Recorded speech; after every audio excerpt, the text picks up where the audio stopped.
Welcome to the Brave Women at Work podcast. This is your host, Jen Pastikis. I'm so glad you're here.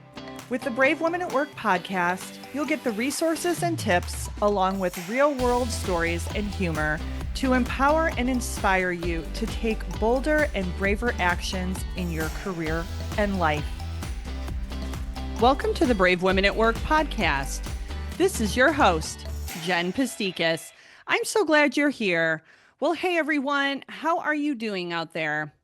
Well, it's been planes, trains, and automobiles for me this past week. I have been all over the place, even so much as I've woken up in hotels recently and I'm like, where am I? So I was in New Jersey, I was in Pennsylvania, and then back to my home state of Illinois. And it's been quite the travel adventure. And so I'm happy to be home after just a lot of moving around. So for my fellow work travelers, you know who you are. You know there is nothing better than coming home after a long week or a few weeks of travel. Am I right or am I right? So I'm just so happy to be here with you. I'm also excited for today's guest, another repeat guest for Brave Women at Work that I had a year or so ago. Her name is Gina Riley. I look up to Gina as a coach, as a mentor, kind of as a big sister in this industry because she's really successful in our space. She's built a solid and understandable framework, which you're going to hear about in a minute, and has now launched her very first book. Qualified is not enough. Develop your story, land the interview, and win the job. So during the show, Gina and I chatted about what prompted her to write the book and get it out into the world, what Gina's career velocity system is and how it works, what a career story is and why it is important, how a career story is different than an elevator pitch. How do we develop our own unique career story and leverage it in our career? And what the YouMap assessment is and why you should consider taking it for yourself. This conversation was so power-packed. And again, I just like to listen to Gina and her kind of wisdom. And she obviously has had a long and illustrious career, first in HR, now in executive coaching. So I am confident that you're going to get a lot out of today's conversation. So before we get started, here is more about Gina. Gina Riley has spent her career on both sides of the hiring process, giving her a unique perspective on what it takes to secure competitive leadership roles. As an executive search consultant, Gina has led searches, trained corporate teams on executive talent selection, and witnessed firsthand what makes candidates stand out or miss the mark. Today, Gina guides leaders through career transitions with clarity and confidence using her proven career velocity framework, an actionable roadmap that helps her clients refine their story, market themselves strategically, and land the roles they are after. With a master's degree in whole systems design and certifications in behavioral interviewing, YouMap, and Speaker Skills Academy coaching, Gina combines deep expertise with a practical approach to career strategy.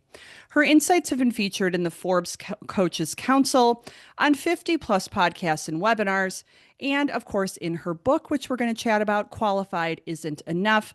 Develop your story, land the interview, win the job. Gina's mission is simple: to demystify the hiring process and empower executives to own their value, take control of their careers, and create new opportunities instead of waiting for them. So if the Brave Women at Work podcast has helped you personally or professionally, I'm going to ask you to share it with a family member, a friend, a colleague, your mailman or woman, whoever could benefit from the show.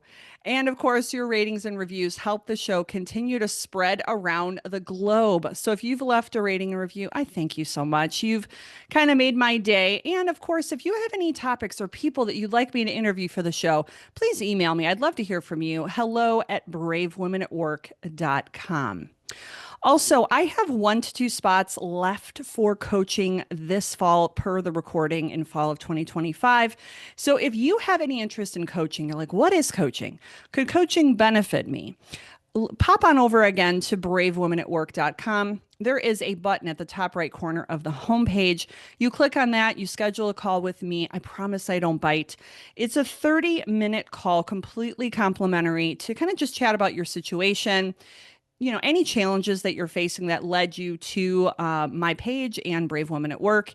And we'll discuss if coaching is the right fit for you. If it is, wonderful. And if it's not, I'll be absolutely sure to tell you so. So look forward to hearing from you again. Go to bravewomenatwork.com. All right, let's welcome Gina to the show. Well, hello, Gina. Welcome back to Brave Women at Work. How are you today? I am awesome. I'm excited to have this conversation. I am so excited that we've stayed in contact and you've had so many like cool happenings. I know like you've had a lot going on. So why don't you, because it's been a hot minute. I don't remember when you were on. I should have looked that up, but why don't you reintroduce yourself? Tell us about the work you do and how you've gotten to where you are today. Yes, I'm happy to give you a quick highlights reel, and it's important that we all know our highlights reel so we can answer Yes. that question, right?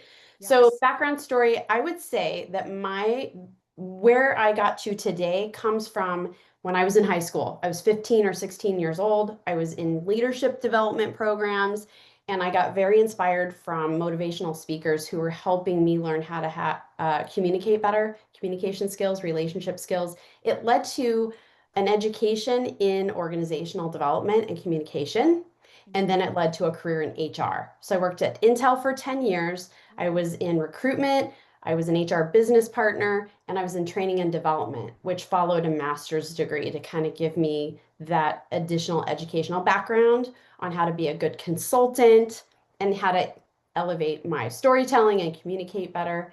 Um, and then that led to a little bit of time off raising a couple of sons. So you and I work with a lot of women, and it's quite a story to be able to say I took 15 years off, raised my kids. I was very lucky to do it. And then I got lured back into the workforce working for an executive search firm called Talents Group with one of my longtime friends from Intel, Sherry Kitsowen.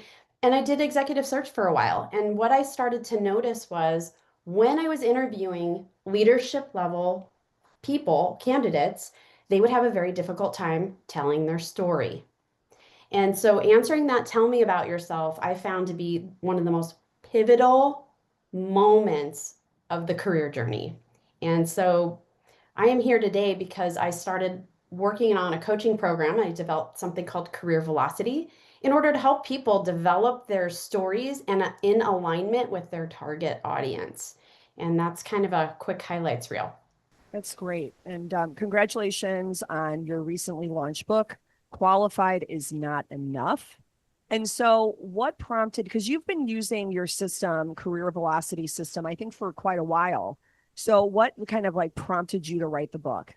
Oh gosh, that's the easy answer. So I would say about 2018 or so, my friend Sherry had said, "Hey, a lot of people in our network would love to just, have a conversation and get their resume tweaked up a little bit so that they could start privately launching a job search." So these are people in our network. And so what we did was we took a handful of 5 folks and did a beta program. And what I found is each of these mature professionals showed up unable to tell their story. The resumes were a disaster and they were just trying to tweak them. And so I backed up and said, this isn't working. And I started to realize that it needed to be systematized. And so after I went through with those 5 beta folks who gave me feedback and they were very encouraging about what they needed and what I wasn't doing early on, and I started studying career transitions. I read 20 books, I listened to 120 podcasts, I synthesized everything I read and heard, and then I started to lay out my 9-step model called Career Velocity. And then Career Velocity is my 9-step chapter book, Qualified Isn't Enough, to help people work through the 3 phases: developing your story, working on your marketing, which is resume, LinkedIn, job search strategy, interview prep. And then the 3rd phase is thought leadership. Because, Jen, we know that being an authority and being considered someone who is a known expert is the best way to get seen and heard. So let's back up to the career story because this is unique to you. I think I've not heard a lot of other coaches or professional development folks talk about the career story. So you said something a minute ago saying like you noticed that people really struggled with it. So Mhm. why do you think that is? I think it's because we get lost in our own story. And Kristen Sherry, who's the author of and the creator of a profile assessment called the YouMap. She says frequently, it's hard to read the label when you are inside of the jar. And Mm. you're a marketing expert, Jen, so you know this to be true is even me, I help read other people's labels. I'm a jar label reader. But when I have to sit down and figure out my own marketing for my book, for example, and my story, it becomes harder to untangle. It's hard to understand what our awesome sauce is sometimes until someone is our mirror. And so, to answer your question, because by the time we hit age 40, 50, 60, we're Mhm. so lost in the stories, we're not sure which ones are the most relevant. So we start to ramble and we try to tell all of them. Okay, so you help with, I mean, of course, with the book and with the career velocity system. It sounds like you pull the threads like together and you weave the most important pieces of the story to capture whoever they're in front of, correct? Absolutely. Absolutely. And it's in alignment with each and every target. And so you and I had a conversation before we jumped on where I'm working with a couple of clients from a large global company, and they have what could be seen as some generic job titles: Mhm. technical program management, technical product management. Well, how do you distinguish yourself from other people with similar titles until you start to pull apart what makes you unique and special? What are your natural talents? That's how I use the UMAP. What are your strengths? What are your values? What's your leadership approach? How did you get here? And what is your story's differentiators and results that you've gotten that now will help make you a compelling candidate? That is so powerful. So, how is, just in case people are kind of keeping track here or taking notes, so how is that story different than an elevator pitch? My favorite question of the month. So, very shortly in the next day, so it should be out by the time we publish this podcast. I'm writing an article for Forbes Coaches Council, and it's called "Your Elevator Pitch is Costing You Opportunities." Ooh, And let me okay. talk about the differentiation. I talk about this in the book as well. I don't remember what chapter. So, an elevator pitch is this: you're at a networking event, you're holding a glass of wine, and you got your appetizer tray, and you're getting, introduced to people, or you're literally jumping on an elevator at a conference, and Hmm. people are like, oh, what do you do? You're coming up with a 30 to 60, maybe 90-second pitch, marketing type Yes. catchy thing that make people kind of go, "Ooh, tell me more. That's interesting." But it's not your whole career story. You'll put everyone to sleep and you'll be done with the elevator ride before you even get started. Correct. Yes. That's the elevator pitch. And that is what a lot of marketing and branding experts will say, "Hey, job seeker, you need a marketing pitch. You need an elevator pitch." It makes my skin crawl. Here's why. Mm. Answering, "Tell me about yourself," is completely different. I've been an executive search consultant. I start the book in the intro with this. I asked him to answer, "Tell me about yourself," in 5 minutes or less because I had 8 skill-based questions to ask him in 1 hour's time, and he was still talking 20 minutes later. Wow. The "Tell me about yourself" narrative is a highlights reel that I break down into three thirds. I call it the three thirds exercise. Hmm. What was happening in your early career? You're going to talk about that for 30 seconds. What was happening in your mid career? That's a 90 seconds to 2 minutes. Okay. And then you're going to say, more recently, I've been doing all of these things.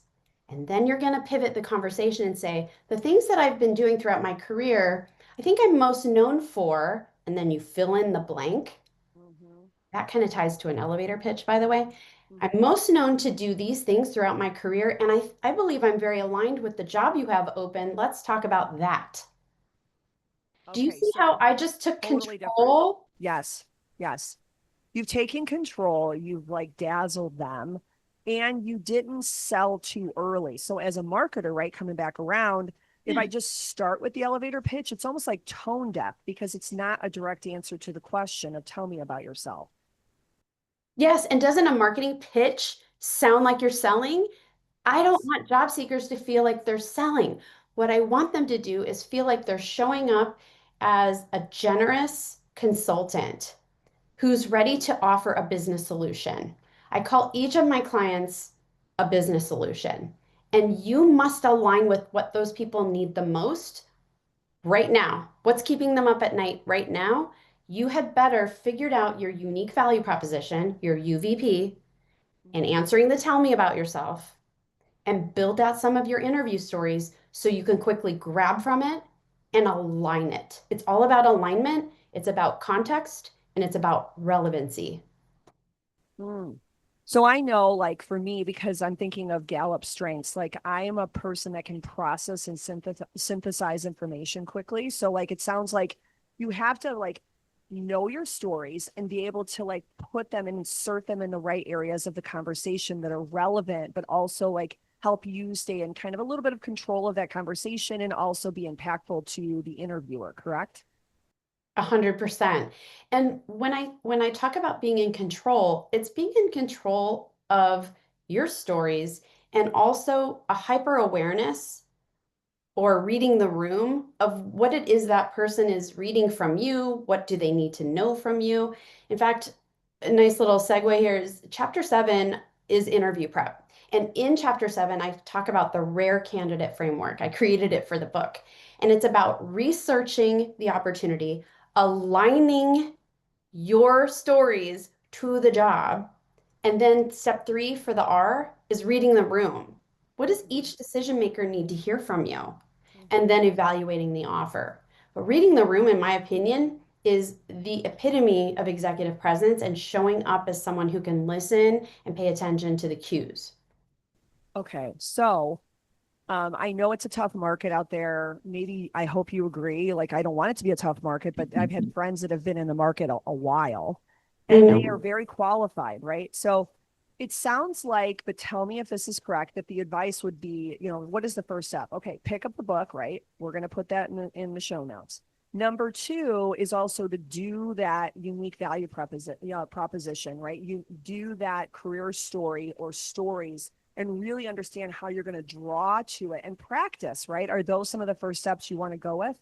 You nailed it. You absolutely nailed it. If we don't know where we're starting from, that's why I have a little triangle model. The foundation is me, my business solution. What is your business solution? You're creating the unique value proposition and the answer to tell me about yourself.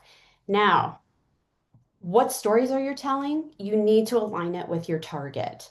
And so, what I say in the intro of my book is start working on your UVP. But if you're unclear about your target, it could be 3 or more different things. You're not sure what industry, it might be a different job title, might be a different sector. I tell people to skip to chapter 8 and start reading that because I give them instructions on how to hold informational conversations and my frameworks for acting like a consultant and going and fact finding and problem solving and figuring out what problems need to be solved. Then I back into my unique value proposition that aligns. Then I work on my resume. Then I work on my LinkedIn. My clients who push, push, push and say, I've got to get a generic resume done and out, or people that ask me to work with them, I'll say, I'm not the right person for you. I will not co create a generic resume for you. It will not work. And the decision makers on the other end are going to call the people that seem like an obvious fit, the least risky choice. The least risky choice. Okay. What about this? So let's say someone's been in the market for a while, right? They're not getting callbacks, right? So part of it, get the book, they'll work with Gina, right? Like she knows what she's talking about.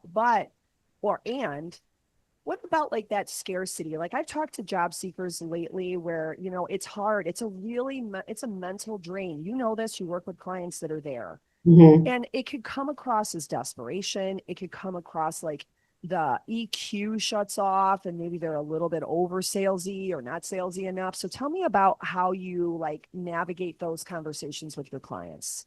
Oh boy. Uh, it is a long mental game.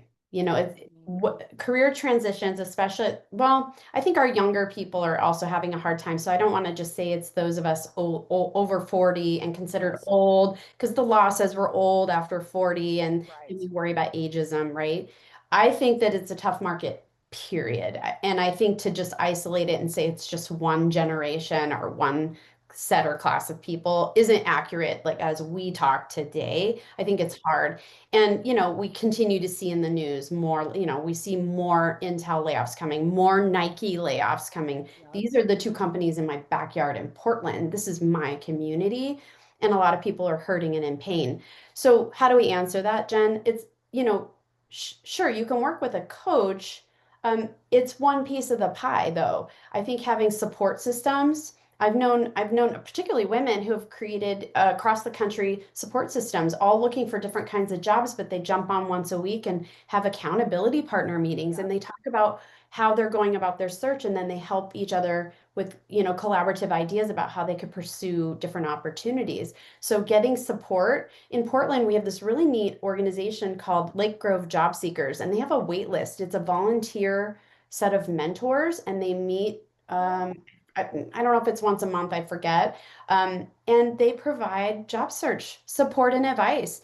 And these people, a lot of these people in this group, and these are mature job seekers, they're in pain. But they have each other. But it's taking a long time.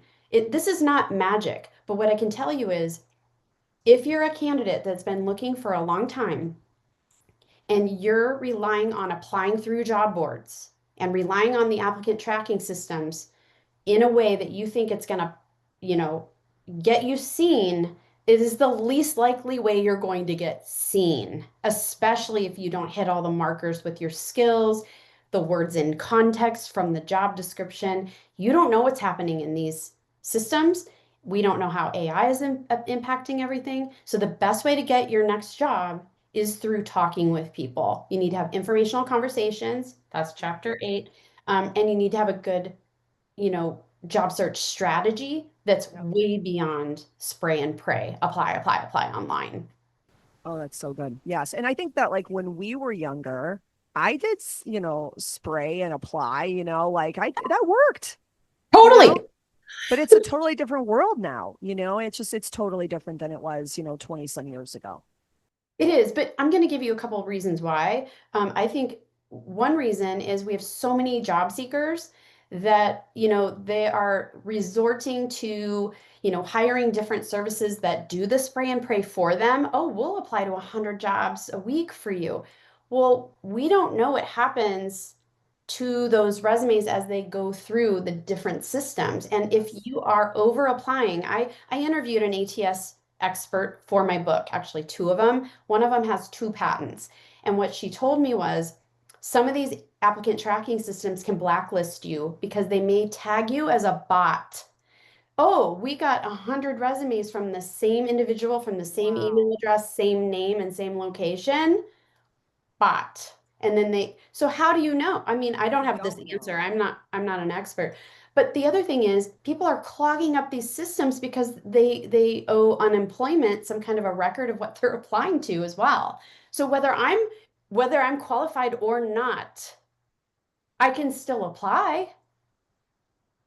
So I'm clogging up these systems for these poor recruiters trying to get to the most qualified on paper.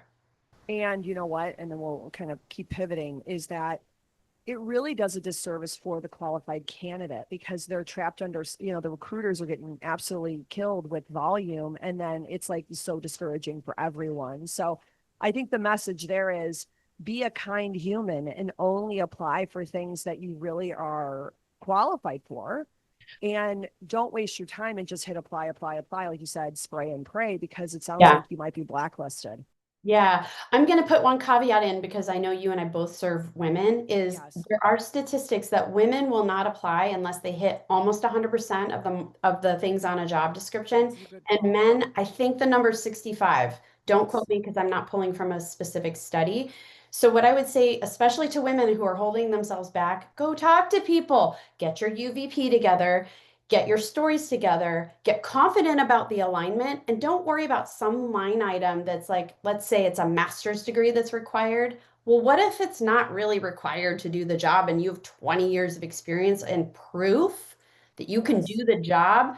Do not let that stop you, but do not think ATS systems will be the answer to you getting a job. Okay, great, great, great call out. So, kind of pivoting off, so like coming back to your triangle, the career velocity system, I was thinking about like other people in my life, right? Like So when you and I grew up probably in corporate, it was like up and to the right. So that's a very corporate term, right? Like everything is up and to the right. And now it's a whole new market. Like it might be lateral moves, it might be downshifts, it might Yeah. be I'm going to build a business or I want to be on a board. So can you use that same system across depending on where they are? Because you said, it goes from, probably late 30s, 40 to 69. Well, I'm assuming you've got some older clients, more seasoned clients that don't want to be in corporate. Maybe they want to do something different. Oh my gosh, this is a multi-layered question. Okay. So I'm going to try to pick it apart to help your audience. So there's different kinds of pivots, and some is an industry pivot, a sector pivot.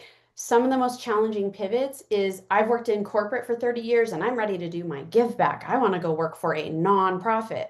That is a very difficult pivot because I have done executive searches, CEO searches for nonprofit. Those boards and executive teams, when they see a resume, from someone like from a 30-year corporate job, they're like, well, where have they been all this time? There's no volunteer experience. Mm, There's nothing that says they care about our cause.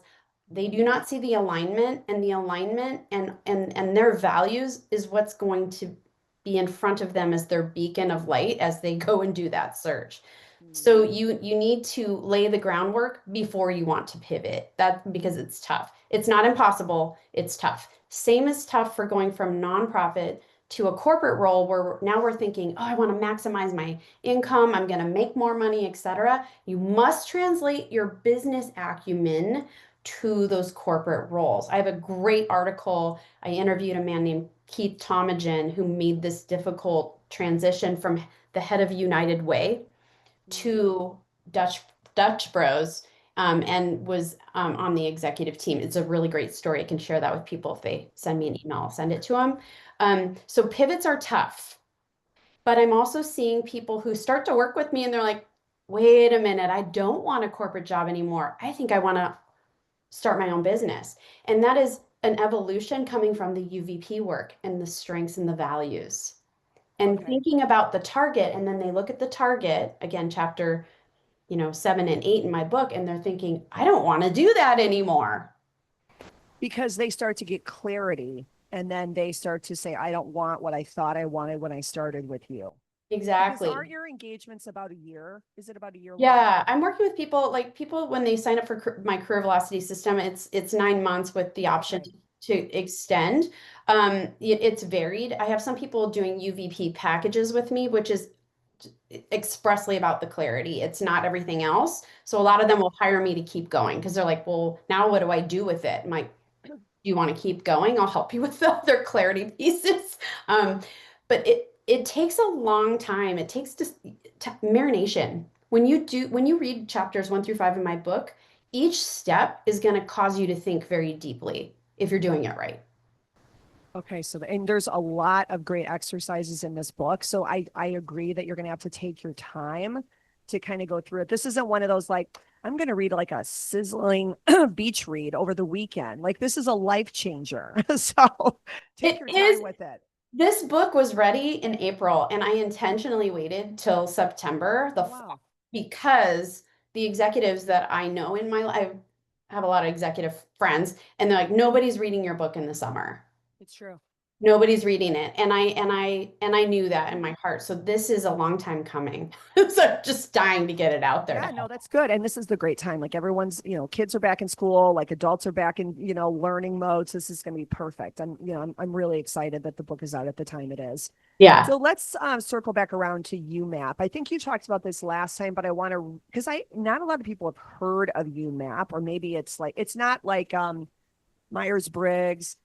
It's not like, some of the other assessments may have a little more marketing behind them. I don't know, but UMAP is new, I think, with you since I've met you. So what is that one and how is it different from some of the others? Happy to answer that. So the UMAP was created by Kristen Cherry. She's an author. I think she has about 8 books, and she created this profile assessment. It's a tool. It's a career tool. And so when I have my clients take it, which readers can take it on their own, and there's a coupon code for a discount to buy the UMAP. Mhm. I think it's very affordable. It's 129, and plus there's the discount.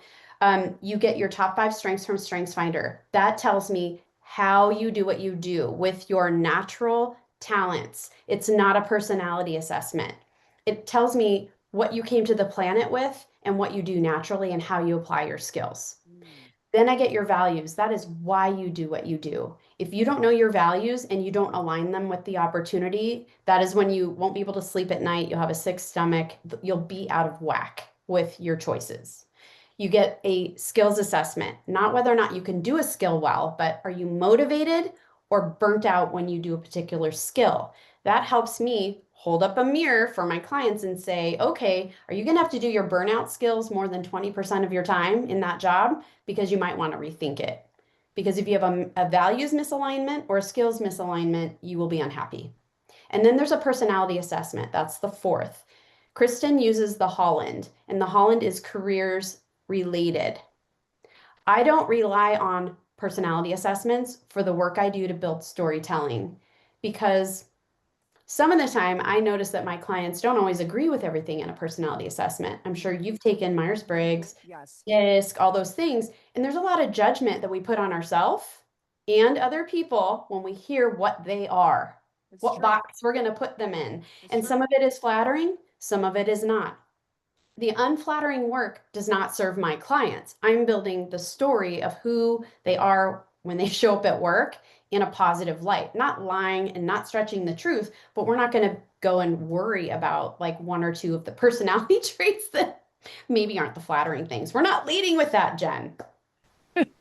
So I'm going to go take it. I will absolutely go take it, and we'll stay in touch, I'm sure. So I'll let I'll you give you the know. coupon code. Okay, cool. Let's kind of like go to thought leadership for a hot minute because there's so many people like on the LinkedIn now, right? Like I'm there, you're there, all of our books are there, like all this stuff. And like it is getting crowded. And we're seeing people with AI generated content. Like you can hire ghostwriters now. Like if you don't know that, everybody, you can hire a ghostwriter that'll sound like you, kind of. So I'm just wondering what your thoughts are on thought leadership, because that is a big place, a big space, I guess. Mm-hmm. I did some research on thought leadership, and I interviewed two different women who are amazing storytellers. One is Kathy Armias, and she is a branding marketing expert who now is a TEDx trainer, speaker, coach. And then Lee Caraher, who has a communications company, I think out of San Francisco. And Kathy talks about the importance of storytelling and capturing people's attention with the things that are unique to you. And then Lee Caraher had this amazing podcast, one episode called If You Call Yourself a Thought Leader, You're Probably Not a Thought Leader. And in each of these interviews, I was able to tease out very specific things that help you become a thought leader. That's in chapter 9 of my book. And to answer your question, I would not be relying on AI to literally come up with my content and cut and paste it into something without massive prompts that you've been working on for a long time that channel your word choices and your personality and removing cruddy emojis that don't represent you and all those things, right? But what I'm working on with my clients is, what do you want to be most known for going forward? What do you want to be found for? And if you aren't letting your bright light shine in those areas, how are you going to be plucked out and found? So I like to say, don't wait to get plucked out of obscurity. You must go create your own luck. You need to be creating water cooler conversations around the things that are important to you professionally. And do you need to know everything about a specific topic? Nope. Create a conversation. Bring in other experts. Tag them. Okay. And then Yeah. you And the other become thing known. is, so I had many, like, one of my good friends, shout out to Emily, said one of like her favorite podcast episodes of Brave Woman at Work was when I talked about LinkedIn, right? So I had a LinkedIn expert on, and she talked about, LinkedIn lurkers rather, they just hang out there, right? But you're not doing anything. Like you're like supporting other people's thought leadership unless, you have to comment, you have to share stuff like, but it can't just be junk, right? Like, but it has to be something that's in alignment with your values and like what your purpose is or what you're trying to do. So like you said, like it supports your value proposition that's unique to you and your story, right? 100%. And lately, for those listening to this podcast now when it's fresh, LinkedIn is valuing the comments. So if you make a weighty comment on someone else's awesome post and adding your thought leadership, people are seeing it. They're telling you how many times it's getting impressions. And so if you're getting a couple hundred impressions on just a comment, that's thought leadership, my friend. Okay, so everybody, like one of the things from way back when we had like the LinkedIn person on is she said like 15 minutes a day, right? So like everyone's like, we're so busy. We have like kids, we have like aging parents, like we have all this stuff. I hear you. Like, Mhm. Gina hears you. We were talking all about that before we hit record. But it is, I think it's a good investment in yourself, like 15 minutes a day. Oh yeah, absolutely. For busy professionals, if you can just grab that first cup of coffee and go hole up for a few minutes. And what you want to do is not just be liking. That's not helping you at all. You need to go in and like keep a list of the people in who you really admire, who are putting out really good content. Go to those profiles first, see if they posted and make a comment on those. That's going to be the most relevant to you. Who do you want to see you? That's where you want to be playing on LinkedIn. Okay, so that's really good follow up. So make, your like core people you follow. If you're not Mhm. ready to create your own content, and at least you're adding thoughtful comments to their content to Yeah, foster more conversations. absolutely. So if you're on point, on brand, on in your industry, similar job types, then you're probably in the right wheelhouse. If Okay. you're commenting on politics and that's not part of your No. professional life, I would steer clear on LinkedIn. Yes. And I'm not discounting anyone's opinions, but if that's what you want to be known for, go for it. But you'll leave a breadcrumb trail and people will be able to see it.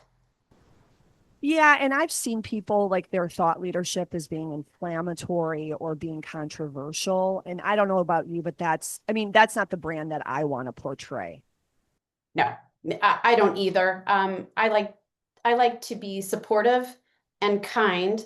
I will be honest. Like there are some things like if there's someone out there promoting some aspect of job search strategy that I think is absolutely false and harmful, then I will Of course. usually nicely say add a comment and say I respectfully disagree. Here's my experience. And that's fine because that's your space, right? But like, I guess they call them internet trolls. Like, again, it goes like full circle, like be a good human, put time in, build a nice brand for yourself in comments Totally. or in new content. So thank you Yeah. for sharing about that because I've been seeing even headshots are freaking me out. And then we'll move on is like, I've seen all these weird headshots, like where, um, they're AI generated. And I'm like, that's obviously an A. So I'm like in LinkedIn even. I'm like, is this a bot? Because I know that they have bot profiles on like Instagram. So Yeah. I would just say authenticity is like, I think super important still. I think that's still in style. I do too. And I'm going to put a little warning, I guess, out for the mature job seeker is for the the recruiter that gets on with you on Zoom or Teams or what have you, and you don't look similar to the headshot, that is startling. So if you still have something from 1995, Mhm. I would go and get a family member to take a portrait shot on your smartphone, crop it up and get it up there because just shower up, get your hair done, get your makeup on, what have you, and you need to look like who you are because it's just it gives the people on the other end a bad first impression. And each of us makes an impression in 3 seconds. So Jen, you and I got on today. You're making a 3-second judgment about how I appear. And I'm doing the same with you. And I'm going through my filters. We're human and that's science. That's what we do. And so if you want to startle people at that first second you pop on, then don't change your picture. All right. I got to change mine. Oh, No, it's a little too old, right? Like, so I mean, it's not like shocking. Like I know what you're talking about, where it's obviously like a 30-year-old headshot, and it's like you don't look anything like this anymore. So, but mine's a little stale. So thank you for, I mean, I think it's like good, like, a good push, right? For anyone that's like, oh, I wish I was 25 still. I wish I was 30 totally. still. You know what I Who mean? You can hold doesn't? that picture like at your house, but like on LinkedIn, be you. Be you. Well, one of my clients right now has a very professional shot and he's in a full suit and he looks amazing. But one conversation I need to have with him is that's not how you're showing up at work, almost, or even at customer meetings in high tech. So what can we do to like make this warmer and more approachable? Because when I see it, I'm thinking, oh my God, IBM corporate from 1989. It's true. It's true. It's absolutely true. I mean, I'm not knocking on IBM. We've all been No. through the 80s, so that's what it was. Yeah, no, you're And just pantyhose for us. God. That's a whole other podcast, actually. I'll come back on. I'm good for Yeah, it. I'm no, it'd be sorry. fun. It'd be really a fun one. Yeah, it's like pantyhose, no pantyhose, like all of the things that we're letting go, right? Okay, so I asked you this way back when. I'm asking you again. What do you believe there are 1 to 2 ways that women right now can be braver at work? Um, the first thing that comes to my mind is being confident, not just being confident, but it's really stepping into your expertise and making sure that you're showcasing that. And it doesn't have to be in a way that's braggy. You can be humble and still showcase your expertise, whether that's being a mentor, helping others, volunteering. One strategy for career transition success is volunteer leadership. So getting involved in something where you get to use your skills and people get to see them in action. Mhm. So I think one way to become more brave is to realize that you have expertise that really could be helpful to other people. And so put a consultant's mindset or a helpful mindset into your head and go forth that way versus, oh, I can't talk about the things that I do really well. If you don't step out, no one's probably going to pick you up or do it for you. I think that's really good. And what do you call your clients again? Are they like solutions or like what do you call your Business solution. Yes, we are each a business solution. If you, Jen, are hiring someone and I show up and I interview with you, do I have the solution to your business problem? That's what you want to know. And do I give you confidence with my stories that you're going to pick me? Yeah, so that's the thing. Like if you use what Gina just said and you consider yourself a business solution, you probably are going to be more willing to do it because I don't know, it gets it a little more neutral and out of your head and into like, like out of it and kind of more logistics in my mind.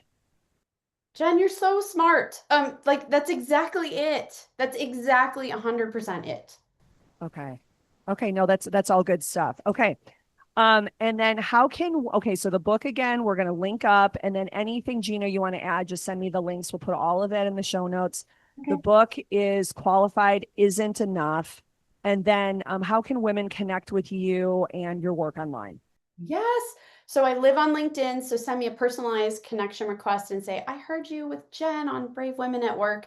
I will connect with you. I have a variety of freebies and low cost options to helping people like set up their thought leadership or get their career transition strategy in order. So there's different things that I could be helpful even without hiring a coach. So this can be done and you, the job seeker, can do it. Gina, you rock. And I just am so happy we're connected. And I'm so excited your book is in the world. So, everybody, go pick up a copy today. Go look at that career velocity system and take charge of your career. There it is if you're watching YouTube, and go shape your value proposition and your overall story because it's going to make a difference. So, Gina, thank you so much for being here. Thank you. I appreciate it. Well, that's a wrap on my discussion with Gina today. I hope you found our conversation both valuable and inspiring. Here are a few questions to consider until next time. What is your career story? What is the through line that makes you unique? Take time to write it down. Practice telling that story with a friend or a colleague. And if you end up taking the YouMap assessment, Gina and I would love to hear about your experience. Email me at hello@bravewomenatwork.com and I will be sure to share the good news with Gina. As a reminder, please rate, review, and subscribe to the podcast in Apple Podcasts and Spotify. The show is also available on any other podcast platform you enjoy. Until next time, show up, build your career story, and be brave.